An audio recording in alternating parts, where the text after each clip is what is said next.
Detox நேயர்களுக்கு வணக்கம். MLA பதவியை ராஜினாமா பண்ண கையோட தாவேக்காவில் போய் சேராமல் கொஞ்சம் கேப் எடுத்துக்கிட்டு நான் விஜய் பிறந்த நாள் அன்னைக்கு தான் தாவேக்காவில் சேருவேன் அப்படின்னு அடம்பிடிக்கிறாரு விஜயபாஸ்கர் அவர்கள். ஆனால் எம்எல்ஏ பதவி ராஜினாமா பண்ணிட்ட பிறகு அவர் எந்த கட்சியில் போய் சேருவார் சேர மாட்டார் அப்படின்னு எல்லாருமே பேசிக்கிட்டு இருந்தாங்க. இப்போது ரெண்டு விஷயங்கள் இதை கன்ஃபார்ம் பண்ணுது. ஒன்று உதயநிதி ஸ்டாலினுடைய ட்வீட்டு, இன்னொன்று விஜயபாஸ்கருடைய ஆதரவாளர்கள் பேசின பேச்சுகள். இது ரெண்டுமே கன்ஃபார்மாக அவர் தாவேக்கால தான் போய் இணையிறாரு அப்படின்றதுல எந்தவித மாற்று கருத்தும் இல்லை அப்படின்றதான் இங்கே புரிஞ்சிக்க வேண்டியது இருக்குது. உதயநிதி அவர்கள் என்ன சொன்னார் அப்படின்னா, ஒரு ட்வீட் ஒன்று போட்டார். 4 சீட்டர் சோபா இப்போது 5 சீட்டராக மாறிடுச்சு அப்படின்னு சொன்னார். ஆக்சுவலாக 4 எம்எல்ஏக்கள் ராஜினாமா பண்ணிட்டு தாவேக்கால போய் இணைஞ்சாங்க. யாருன்னா மரகதம் குமரவேல், சத்யபாமா, ஜெயக்குமார், இசைக்கு சுப்பையா, இவங்க 4 பேரும் போயிட்டு தாவேக்கால இணைஞ்சாங்க ராஜினாமா பண்ணிட்டு. அடுத்ததா விஜயபாஸ்கர் அவர்கள் ராஜினாமா பண்ணிட்டு தாவேக்கால தான் போய் இணைய போறார் அப்படின்னு கன்ஃபார்மாக அவர் என்ன பண்ணார் சொன்னார். ஏன்னா திமுகவிலையும் போய் இணைய போறார் அப்படின்னு பேச்சுகள் அடிபட்டிருந்தது. ஆனால் இதை உதயநிதி ஸ்டாலின் அவர்கள் ட்வீட்டு ரொம்பவே என்ன பண்ணுது, உரிதாக்குது. அவர் திமுக பக்கம் வரலை அப்படின்றது. ரெண்டாவது, இவங்களுடைய ஆதரவாளர்கள் பேட்டி கொடுக்குறாங்க. விஜய் அவங்க பிறந்தநாளை சந்திக்கிறதுக்கு நேரம் கேட்டார். அவருடைய பிறந்தநாளில் தன்னை கட்சியில் இணைக்கு சேர்க்கிறதுக்கு அவர் டைம் கேட்டிருக்கிறாரு அப்படின்னு சொன்னாங்க. ஸோ அவங்க ஆதரவாளர் நாங்களும் ரொம்ப உற்சாகமாக இருக்கிறோம். இன்னும் சொல்லப்போனால் நாங்கள் தான் அவர்கிட்டே சொன்னோம், நீங்கள் அதிமுகவில் இருக்க வேண்டாம், வெளியே வந்துடுங்க, இந்த மாதிரி தலைமையில் இருக்கவே வேண்டாம் அப்படின்னு சொல்லிட்டு நாங்கள் தான் அவர்கிட்ட சொன்னோம். ஸோ அதன் அடிப்படையில் தான் அவர் என்ன பண்ணார், அதிமுகவிலிருந்து விலகி இன்னைக்கு தாவேக்கால இணைய போகிறாரு.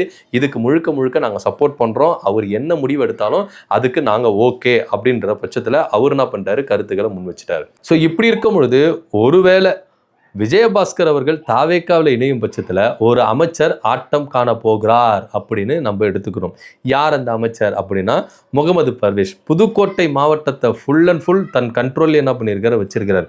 புதுக்கோட்டையில் தாவேக்கா அப்படின்ற ஒரு கட்டமைப்பை சூப்பராக கட்டமைச்சு வச்சிருக்காரு. இவரை மீறி புதுக்கோட்டை தாவேக்கா ஆடவும் முடியாது, அசையவும் முடியாது அப்படின்ற ரேஞ்சுக்கு தன் கண்ட்ரோலில் வச்சிருக்கிறாரு பர்வேஷ் அவர்கள். இளம் வயது எம்எல்ஏ அமைச்சர் அப்படின்னும் பொழுது பட்டுக்கோட்டையில் இவருக்கான மாஸ் அப்படின்றது பயங்கரமாக இருக்குது. காங்கிரஸை அந்த இடத்துல தோக்கடிச்சிருக்கிறாரு அப்படின்னா இவருக்கு எந்த அளவுக்கு ஒரு மாஸ் இருக்கும். அதனாலேயே இவருக்கு அமைச்சர் பதவி கொடுக்கணும் அப்படின்னு சொல்லிட்டு விஜய் அவர்கள் என்ன பண்ணியிருக்கிறாரு, வாரி வழங்கியிருக்கிறாரு அமைச்சர் பதவியை அப்படின்னு நம்ம இங்கே சொல்லணும். இது இப்படி ஒரு புறம் இருக்க, புதுக்கோட்டையில் விஜயபாஸ்கர் அதிமுகவில் எந்த அளவுக்கு செல்வாக்கு மிக்கவராக இருந்தார், எக்ஸ்பீரியன்ஸு, சீனியரு அப்படின்ற ஒரு பட்சத்தில் அவர் இருந்தார். இன்னும் சொல்லப்போனால் புதுக்கோட்டை அவருடைய கண்ண செவிலே இருந்தது அதிமுகலாம். அந்த அளவுக்கு அந்த மாவட்டத்தில் குறுநிலர் மன்னனாகவே என்ன பண்ணார் விஜயபாஸ்கர் அவர்கள் செயல்பட்டுருக்கிறாரு அப்படின்றதுல எந்தவித மாற்று கருத்து இல்லை. இப்போது அதிமுகவிலிருந்து விலகி புதுக்கோட்டைக்குள்ளே இவர் தாவேக்காக்குள்ளே உள்ளே வந்தால் அவ்வளவு தாவேக்காவும் தான் கண்ட்ரோலில் எடுத்து செயல்படுறதுக்கு இவர் ரெடியாக இருக்கிறார். விராலிமலையில் சுயேட்சையாக நின்னா கூட விஜயபாஸ்கர் அவர்கள் அதிகப்படியான வாக்குகளை எடுத்து ஜெயிப்பார் அப்படின்ற ஒரு பிம்பம் தான் அங்கே இருக்குது. ஏதோ அதிமுகவுக்காக அவருக்கு வந்த வாக்கு அப்படின்னு லேஸ் பட்டு நினச்சிடாதீங்க. அவருடைய தனிப்பட்ட செல்வாக்கின் காரணமாக தான் அந்த இடத்துல ஜெயிச்சிருக்கிறாரு. 3 முறை ஒரே தொகுதியில் நின்று ஒவ்வொரு தேர்தலையும் அவருடைய வாக்கு சதவீதம் அப்படின்றது அதிகப்படியாக தான் போயிருக்குது, கண்டி கம்மியாகுதில்லை அப்படின்றது தான் நிதர்சனமான உண்மை. ஸோ இதை வச்சே தெரிஞ்சுக்கலாம் அவருடைய செல்வாக்கு எந்த அளவுக்கு அங்கே மிகுதியாக இருக்குது அப்படின்னு. இரட்டை இலை சின்னம் இல்லை, சுயேட்சை சின்னத்தில் கூட விஜயபாஸ்கர் அவர்கள் நின்னார்னா அதிகப்படியான வாக்குகள் எடுத்து ஜெயிப்பார் அப்படின்னா அவருடைய ஆளுமை தான், அவருடைய அரவணைப்பு தான் அப்படின்றது எந்தவித மாற்று கருத்தும் இல்லை. இன்னும் சொல்லப்போனால் அதிமுகவிலேருந்து ராஜினாமா பண்ணிட்டு விலகும் போது கூட அவ்வளோ உருக்கமாக பேசுனார். நான் எப்போவுமே உங்கள் வீட்டு பிள்ளை தாங்க, நீங்கள் ஒரு வார்த்தை சொல்லுங்கள், அடுத்த செகண்ட் உங்கள் வீட்டு வாசலில் வந்து நான் நிற்பேன், உங்களுக்குன்னா நான் என்ன வேணால் செய்வேன், எப்படி வேணால் வந்து நிற்பேன், நான் இந்த ராஜினாமா பண்ணிட்டேன் அப்படின்னா ஆட்சியில் இருந்தால் தான் பதவியில் இருந்தால் தான் செய்யணும்லாம் கிடையாது, நான் எப்படி வேணாலும் செய்வேன் அப்படின்னு சொல்லிட்டு அவர் தன்னுடைய மக்களுக்கு அதீத நம்பிக்கையை கொடுத்திருக்கிறாரு விஜயபாஸ்கர் அவர்கள் அப்படின்னு தான் சொல்லணும். ஸோ இப்போ இவர் புதுக்கோட்டையில் வருதுனால பர்வேஷனுடைய கை கீழே இறங்கும் அப்படின்னு தான் சொல்லப்படுது. ஏன்னா இவர் எவ்வளோ பெரிய சீனியர்.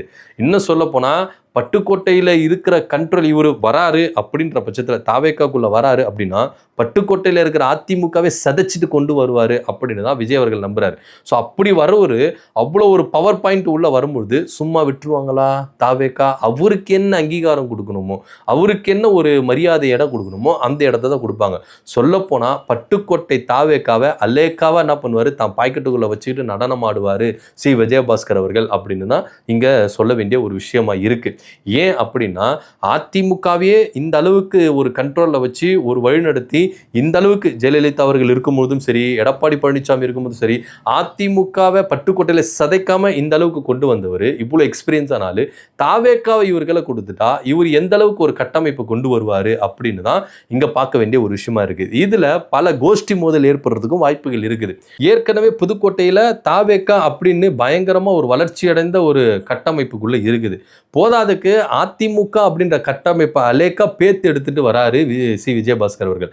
ஸோ இப்படி உள்ள வரும்போது இவங்களுக்குள்ள மெர்ஜாயிருவாங்களா அப்படின்ற ஒரு சந்தேகம் இருக்கு. ஏன்னா தாவேக்காவில் சி விஜயபாஸ்கர் அவர்கள் உள்ள வராரு அப்படின்ற பட்சத்தில் கூட ஆதரவாளர்கள் வருவாங்க. அவங்க என்ன எதிர்பார்ப்பாங்க? பதவிகள் எதிர்பார்ப்பாங்க, ஸோ அதிகாரத்தை எதிர்பார்ப்பாங்க. இதெல்லாம் இவங்க விட்டு கொடுப்பாங்களா அப்படின்ற ஒரு கேள்வியும் இருக்கு. ஸோ இப்படி இருக்கும்போது இந்த உட்கட்சி மோதல் பயங்கரமா வெடிக்கும் அப்படின்னு தான் சொல்வது. ஏற்கனவே தாவேக்காக்குள்ள பயங்கரமான உட்கட்சி மோதல் எகிரி இருக்குது. கிட்டத்தட்ட ஒரு 10 எம்எல்ஏக்கள் போர்க்கொடி தூக்கியிருக்காங்க. ஒழுங்கு மரியாதை எங்களுக்கு மாவட்ட செயலாளர் பதவி கொடுத்துருங்க, எங்களுக்கு அமைச்சர் பதவியும் கொடுக்கல, எங்களை யாரும் மதிக்க மாட்டேங்கிறாங்க, எம்எல்ஏன்ற பேருக்கு தான் இருக்குது, ஆனால் யாருமே மதிக்க மாட்டேங்கிறாங்க, ஒரு மாவட்ட செயலாளர் பதவி எங்களுக்கு கொடுத்துருங்க. இந்த மாவட்ட செயலாளர் பதவி அப்படின்றது கட்சிக்குள்ள எந்த அளவுக்கு ஒரு ஸ்ட்ராங்கான பதவி அப்படின்றது அரசியல் இருக்கிறவங்களுக்கு தெரியும். ஏன்னா ஒரு மாவட்டத்தையே அவங்க தான் என்ன பண்ணுவாங்க? கட்டமைப்பாங்க. ஸோ அவங்க தான் என்ன பண்ணுவாங்க? அதிகாரமிக்க ஒரு தலைவராக இருப்பாங்க. மாவட்டத்தில் தலைவரே ஒரு மாவட்டத்துக்குள்ள வராருன்னா மாவட்ட செயலாளர்கள் படி தான் உள்ள வரணுமே. இஷ்டத்துக்கு வந்துட முடியாது அப்படின்றது அரசியலில் ஒரு எழுதப்படாத விதியாக இருக்குது. இப்படின்ற பட்சத்தில் இந்த மாவட்ட செயலாளர் வேணும் அப்படின்னு சொல்லிட்டு ஒரு 10 பேர் போர்க்கொடி தூக்கியிருக்கிறாங்க. ஸோ இப்படி இருக்கும்பொழுது சி விஜயபாஸ்கர் அவர்கள் புதுக்கோட்டைக்கு வராரு அப்படின்ற பட்சத்தில் அவங்களுடைய ஆதரவாளருக்கு என்ன மாதிரி ஒரு இடத்த கொடுப்பாரு அப்படின்ற ஒரு பெரிய கேள்விக்குறியாக இருக்குது.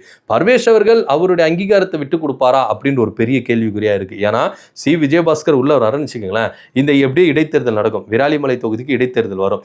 இடைத்தேர்தல் உள்ள வரும்பொழுது இவர் நிற்கிறாருன்னு வச்சுக்கலாம், கண்டிப்பாக ஜெயிப்பார். ஜெயிச்சார்னா மினிஸ்டர் பதவி கொடுக்கணும். ஏன்னா சீனியர்.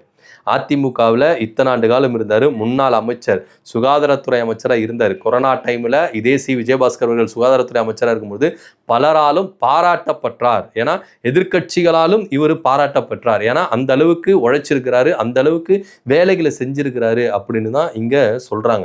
ஸோ இப்படி இருக்கும் பொழுது சி விஜயபாஸ்கர் அவர்களுக்கு உரிய அங்கீகாரத்தை கொடுக்கணும். இன்னொன்று, அவர் ஹோல் மாவட்டத்தையும் கண்ட்ரோல் எடுத்துட்டாருன்னா பர்வேஷனுடைய அதிகாரம் இங்கே கம்மியாகும். ஏன்னா அதிகாரத்தை ஃபுல்லாக அவர் எடுத்துக்கிட்டா இவர் டம்மி ஆயிடுவார். ஸோ சொந்த மாவட்டத்தில் இவர் என்ன பண்ணுவார்? டம்மி ஆயிடுவார் அப்படின்ற ஒரு விவாத பொருள் தான் இங்கே இருந்திருக்கு. ஸோ சி விஜயபாஸ்கர் உள்ளே வராருன்னா விஜய் அவர்கள் சும்மா இருக்க மாட்டார்.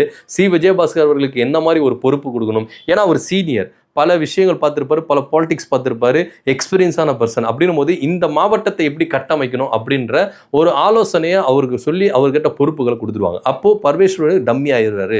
ஸோ இதனாலேயே இவங்க 2 பேருக்கும் எதிரும் புதிரமாக இருக்கிறதுக்கான வாய்ப்புகள் இருக்குது அப்படின்னு தான் பார்க்க வேண்டியதாக இருக்குது. இவங்களுடைய ஆதரவாளர்கள் 2 பேரும் முட்டி மோதிப்பாங்க. ஏன்னா இவங்க ஏற்கனவே ஒரு கட்டமைப்பை கட்டமைச்சு வச்சிருக்கிறாங்க. இப்போ சி விஜயபாஸ்கர் உள்ள வர்றாருன்னா அவங்களுடைய ஆதரவாளர் உள்ள வருவாங்கன்னா பல விஷயங்கள் இங்கே மாறுதலாகிறதுன்னு வாய்ப்புகள் இருக்கு. ஸோ இது எல்லாத்தையும் அனுசரித்து புதுக்கோட்டை தாவேக்கா அப்படின்ற ஒருங்கிணைந்து இருக்குமா, இல்லை உட்கட்சி முதலால் வெடிச்சிருக்குமா அப்படின்னு தான் இங்கே பார்க்க வேண்டிய ஒரு விஷயமா இருக்குது. ஸோ சி விஜயபாஸ்கர் அவர்கள் தாவேக்காக்குள்ளே வந்தார்னா புதுக்கோட்டை மாவட்டம் தாவேக்கா யார் கண்ட்ரோலில் போகும்னு நீங்கள் நினைக்கிறீங்க? கீழே கமெண்ட் பண்ணுங்கள்.